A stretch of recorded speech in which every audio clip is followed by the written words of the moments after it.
Okay, so this is just a short video over acids and acidity. And basically, we're trying to address the question, how do you study acids and bases and how they react in terms of acid rain? So we're going to use what's called the Bronsted-Lowry definition of acids and bases. There are several ways we can describe what an acid and a base are, but this is the one we're going to use. And basically, what it says is that an acid is a compound that donates a proton to another substance. So let's take a look at this particular reaction with hydrobromic acid. Okay, we have a hydrogen bonded to a bromine. And what happens is that lone pair that's shared actually goes to the bromine to form this negative charge right here. And it forms this H plus ion that goes somewhere else. It goes to a base, it goes into the water or something of that nature. Now, that HBr, that's what the actual acid is. That's the hydrobromic acid.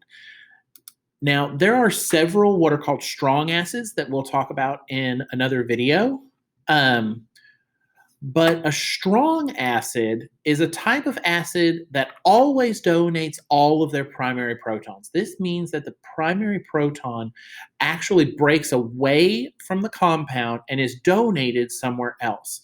Some common strong acids are things like hydroiodoic acid. You'll notice it's got the little H in the front, and that H is the one that goes somewhere else. It goes to a base, and we'll talk about bases in another video. So hydrobromic acid is another common strong base or strong acid, I'm sorry. And then there's hydrochloric acid, okay, with hydrogen and chlorine. You'll notice in the name we've got hydro and whatever the halogen is. Now, another acid is sulfuric acid.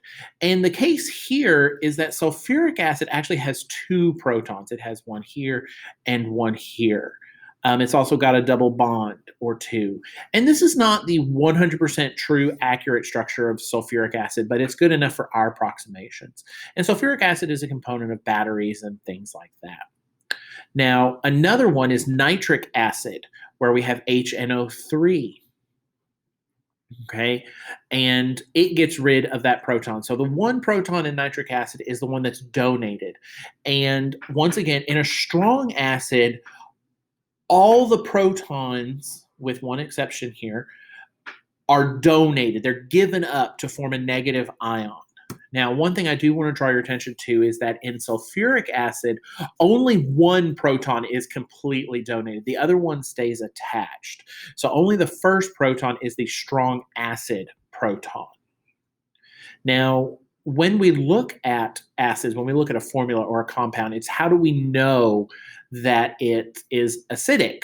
And this is just a very general rule, but for our purposes, if a compound has a hydrogen in the front or it contains COOH, then it is considered an acid and it will give up a proton. So in one case, we have hydrofluoric acid, which is another type of acid. It's a weak acid, but we'll talk about that in another video. Hydrofluoric acid has a hydrogen in front of the name, in front of the compound. So it's HF, which means it's acidic. Now, acetic acid is a compound that has the COOH in it. And it will actually give away this hydrogen right here for a variety of reasons we're not going to get into. But it has the COOH in it,